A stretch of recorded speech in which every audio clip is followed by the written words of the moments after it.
যে কোনো ধরনের ডায়রিয়াজনিত বা কোনো ধরনের পানি শূন্যতায় মানুষ এটা ঔষধ হিসাবে ব্যবহার করে।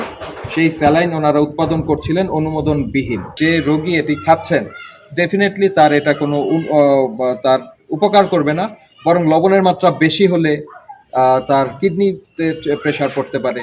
তারা যেই ফ্লেভারগুলি ব্যবহার করছেন, ফ্লেভারগুলি যেখান থেকে নিয়ে আসছেন সঠিক সোর্স তারা মেনটেন করছেন না।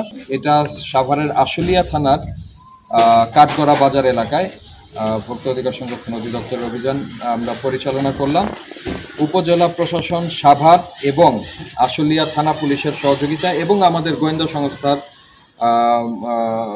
সহযোগিতা নিয়ে আমরা এই অভিযানটা পরিচালনা করলাম। এখানে আমরা যে বিষয়টি দেখলাম সেটা হচ্ছে এই কোম্পানি তারা ওরাল স্যালাইন যেটা এসএমসির ওরাল স্যালাইন রয়েছে সেটির আদলে তারা স্যালাইন তৈরি করছে এবং টেস্টি স্যালাইন তৈরি করছে। এই স্যালাইন আপনারা জানেন যে এটি ড্রাগ অ্যাডমিনিস্ট্রেশনের অনুমোদন লাগে স্যালাইন তৈরিতে। রূপায়ণ lake castle, welcome to the land of piece. যে কোনো ধরনের ডায়রিয়াজনিত বা কোনো ধরনের পানি শূন্যতায় মানুষ এটা ঔষধ হিসাবে ব্যবহার করে। সেই স্যালাইন ওনারা উৎপাদন করছিলেন অনুমোদনবিহীন। এই ফ্যাক্টরিতে কেমিস্ট বলে দাবি করেছেন, উনি আসলে কেমিস্ট নন, উনি একজন সাধারণ কর্মচারী। উনি অ্যাপ্রন পরে কেমিস্ট হিসাবে আছেন। তো এখন দেখেন স্যালাইনের একটা প্রপোর্শন রয়েছে, এই স্যালাইনের প্রপোর্শনে কতটুকু এটার মিষ্টতা থাকবে, কতটুকু এটার মধ্যে লবণের যে প্রপোর্শন থাকবে সেটা কিন্তু একেবারে নির্ধারণ করা। তো যদি এর ব্যত্যয় ঘটে সেক্ষেত্রে যে রোগী এটি খাচ্ছেন ডেফিনেটলি তার এটা কোনো তার উপকার করবে না, বরং লবণের মাত্রা বেশি হলে তার কিডনিতে প্রেশার পড়তে পারে।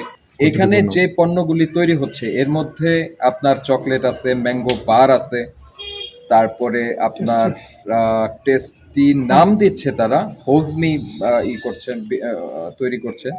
আমাদের কনসার্ন ছিল হলো যে যেগুলির জন্য ড্রাগ অ্যাডমিনিস্ট্রেশন এবং বিএসটি এর অনুমোদন দরকার হয় সেই প্রোডাক্টগুলি তারা তৈরি করছে। এগুলি ছাড়া আমরা সেগুলিকেই আপাতত আমরা সিল করলাম এবং তাদেরকে নির্দেশনা দিলাম উৎপাদন না করতে। আর যে স্যালাইনগুলি আমরা মোটামুটি এটা 45 কার্টনের মতো স্যালাইন আমরা এটাকে এখানে সিলগালা করে রেখে যাচ্ছি, এটা যাতে বাজারে না যায়।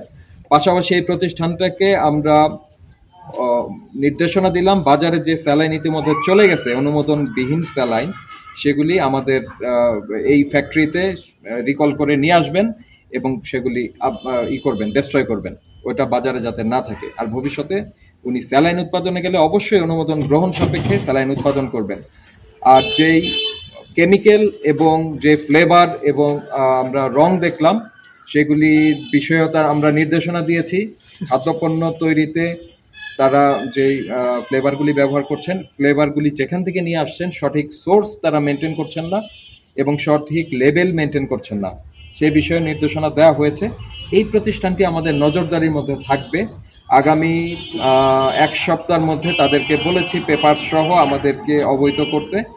আর তারপরে যে পেপারসগুলি লাগবে সেগুলি আমরা বলবো, যদি তারা নিয়ম মেনে ব্যবসা করতে পারে তো ব্যবসা করবে, আদারওয়াইজ এই প্রতিষ্ঠানটা আমরা সিলগালা করে বন্ধ করে দেবো স্থায়ী।